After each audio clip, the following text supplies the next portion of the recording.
بسم اللہ الرحمن الرحیم۔ صحیح چلنے کے لیے اللہ کے حکموں کو محمد صلی اللہ علیہ وسلم کے طریقوں پر پورا کرنا، یہ صحیح چلنے کا مطلب ہے کہ اللہ کے حکموں کو محمد صلی اللہ علیہ وسلم کے طریقوں پر پورا کرنا۔ اس کی آئے گی برکت، برکتوں میں سے یہ ہے کہ جب عمل صحیح ہوگا تو دعائیں قبول ہوگی۔ عمل صحیح نہیں ہوتا پھر دعا اٹکتی ہے، کیونکہ وہ نمازی اٹک گئی ہے، اوپر گئی نہیں ہے، وہ اس کو بگڑی ہوئی تھی، منہ پر مار دی فرشتوں نے پرانے کپڑے میں لپیٹ کر، تو اوپر گئی نہیں ہے۔ ایسے جس چیز میں بھی حکم نہیں ہوں گے وہ اوپر نہیں جا سکتی، وہ بگڑی ہوئی ہے۔ لیکن ہماری زندگی میرے بھائیوں بنی ہوئی ہے تو عمل اوپر جاتا ہے، اچھے اعمال اوپر جاتے ہیں اور اچھے حالات اوپر سے نیچے آتے ہیں۔ یہ طریقہ ہے کہ اچھے اعمال اوپر جائیں گے اور اس کی وجہ سے اچھے حالات نیچے آئیں گے۔ اس لیے جب عمل اچھا ہوا، اخلاص والا، طریقے والا، یقین والا، تو اس عمل پر دعا قبول ہوگی۔ یہ اس کی برکت ہے کہ کوئی حاجت مانگی اللہ سے، عمل کر کے اللہ نے وہ حاجت پوری کر دی، تو یقین بڑھ گیا کہ اللہ نے میرا کام بنا دیا، تو آئندہ بھی کرے گا۔ تو محنت سے یقین بنتا ہے، اور دین سیکھنے سے عمل کی شکل صحیح ہوتی ہے، اور عمل کی شکل ہوگی اس کی برکتیں آئیں گی۔ ایمان والوں کو برکتیں بھی دی جاتی ہے، بدلہ بھی دیا جاتا ہے۔ دنیا کی برکات دے کر کے اللہ دنیا کی مشکلات کو ان کے لیے آسان کرتے ہیں، یہ برکت کا اثر ہے۔ برکت کے معنی زیادہ ہونے کے نہیں ہیں، فقط کبھی زیادہ بھی دے دیتے ہیں، وہ کبھی زیادہ نہیں دیتے، لیکن برکت کے ذریعے سے مسائل کو آسان کر دیں گے، مشکلات کو آسان کریں گے۔ اس لیے دین میں میرے بھائیوں برکتیں بھی ہے، اور دین کے اندر بدلہ بھی ہے۔ ایک سبحان اللہ احد پہاڑ سے بڑا ہے، اندازہ لگاؤ۔ سبحان اللہ پڑھے نمازوں کے بعد 33 مرتبہ، اور اللہ اکبر 34 مرتبہ، الحمدللہ 33 مرتبہ، سنت ہے ہر نماز کے بعد اور سونے سے پہلے یہ سنت ہے۔ ایک سبحان اللہ احد پہاڑ سے بڑا ہے۔ مولانا الیاس صاحب رحمۃ اللہ علیہ فرماتے تھے کہ جب ایک سبحان اللہ احد پہاڑ سے بڑا ہے، حالانکہ اس کے بولنے میں 1 سیکنڈ لگتا ہے، سبحان اللہ، تو جب ایک سبحان اللہ اتنا بڑا ہے اللہ کے ہاں، تو باقی عملوں کو سوچو کہ نماز کتنی بڑی ہوگی، زکوٰۃ کتنی بڑی ہوگی، روزہ کتنا بڑا، حج کتنا بڑا، اللہ کے راستے کی قربانیاں وہ کتنی بڑی ہوگی، اس کا کوئی اندازہ نہیں لگا سکتا۔ ایک مثال دے کر سمجھایا ہے کہ ایک سبحان اللہ احد پہاڑ سے بڑا ہے۔ مگر یہ سب باتیں میرے بھائیوں کہ یقین کرنے کی ہے، سن کر کے اچھا کہہ دینا یہ ہماری عادت ہو گئی ہے، بہت اچھا کام ہے تبلیغ کا، اور پھر اس کا حق ادا نہیں ہو رہا ہے،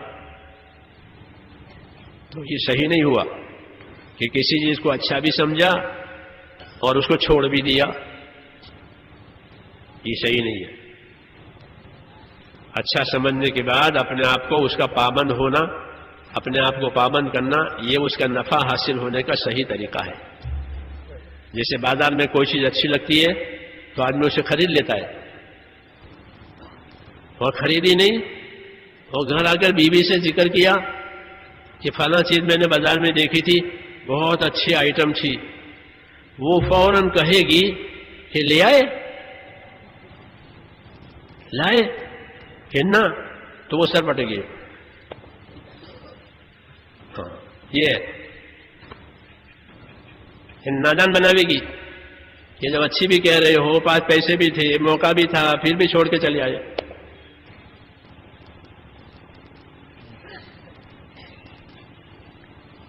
اس لیے خالی اچھا کہہ دینا یہ کافی نہیں۔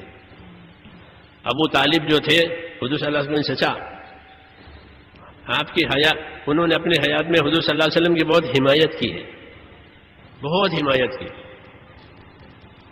مکہ کے مشرکین کوئی ایذا دینے کی ہمت نہیں کرتے تھے، اتنی حمایت انہوں نے کی تھی، اور آپ کے دین کی تعریف کرتے تھے، اب تعریف کرتے تھے کہ ہماری بھتیجے کا دین کہ بہت اونچا دین ہے، بہت سچا دین ہے۔ ان کے اشعار ان کی دیوان میں ہے، عربی میں ان کے اشعار، وَلَقَدْ عَلِمْتُ بِأَنَّ دِينَ مُحَمَّدِ مِنْ خَيْرِ أَدْيَانِ الْبَرِّيَّةِ دِينًا، ٹھیک ہے کہ مجھ کو معلوم ہے کہ محمد کا دین کہ دنیا کے تمام دینوں سے سب سے افضل اور اونچا دین ہے، یہ کہتے تھے، مگر اچھا کہہ کے چھوڑ دیا، قبول نہیں ہوا، اپنی زندگی اس پر ڈالی نہیں۔ حضور صلی اللہ علیہ وسلم نے محنت بھی کی تو ان کو فائدہ نہیں ہوا، کیوں؟ یدی بغیر دین کے دنیا سے چلے گئے۔ یہ نمونہ ہے ہم لوگوں کے لیے کہ کام کو اچھا سمجھ کر کے پھر اپنی زندگی اس پر ڈالنا، یہ اس سے اچھا ہونے کا تقاضا ہے،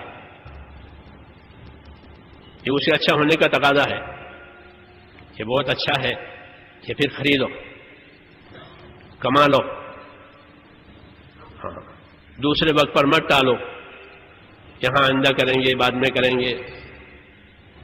اس کو تصویف کہتے ہیں عربی میں۔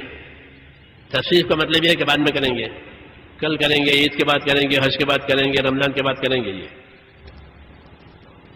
یہ تصویف، بات کو اور کام کو ٹالنا دوسرے وقت پر، یہ شیطان کی طرف سے ہوتا ہے، یہ شیطان کی طرف سے ہوتا ہے۔ شیطان کسی اچھے کام میں کسی مسلمان سے نہیں کہے گا کہ مت کر، یہ نہیں کہے گا کہ مت کر، کہ ہاں بہت اچھا کام ہے بعد میں کر لینا۔ حدیثوں میں ہے کہ آدمی رات کو اٹھنے کے ارادے سے سو جاتا ہے، پھر رات کو اس کی آنکھ کھلتی ہے، گھڑی دیکھتا ہے تو اندر سے مشورہ آتا ہے کہ ابھی تو بہت دیر باقی ہے، ابھی اور آرام کر لو، پھر سو جاتا ہے۔ پھر آنکھ کھلی، پھر گھڑی دیکھی، پھر اندر سے مشورہ آتا ہے کہ ابھی تو بہت دیر ہے، اذان بھی نہیں ہوئی ہے، پھر سو گیا۔ تو فرمایا اس طرح اس کو سلاتا ہے یہاں تک کہ تہجد بھی گئی، فجر بھی گئی، سورج نکل آئے گا۔ یہ تصویف دین کے کام کرنے والوں کے سامنے یہ زیادہ آتا ہے کہ وہ ٹالنا، اس سے آدمی عمل سے محروم ہوتا ہے، موقع اس کے ہاتھ سے نکل جاتے ہیں۔ علماء نے لکھا ہے کہ اکثر اہل النار اہل التصویف، اکثر اہل النار اہل التصویف، زیادہ تر جہنم میں جانے والے یہی لوگ ہوں گے، بعد میں کریں گے، پھر کریں گے، اگلے سال کریں گے، رمضان کے بعد کریں گے، بعد میں نماز پڑھ لیں گے۔ کتنی ہی نمازیں ان کی قضا ہوئی ہے اور وہ اسی حال میں مر بھی جاتے ہیں۔ دوسروں کے حق ان پر ہوتے ہیں کہ بعد میں دے دیں گے، اس کی وصیت بھی نہیں ہوئی اور موت آ گئی، لوگوں کا حق لے کر مر گئے۔ اس لیے فرمایا حدیث کی شرح میں لکھا ہوا ہے کہ اکثر اہل النار اہل التصویف، اکثر جہنم میں جانے والے وہ تصویف والے، بعد میں کریں گے، پھر کریں گے۔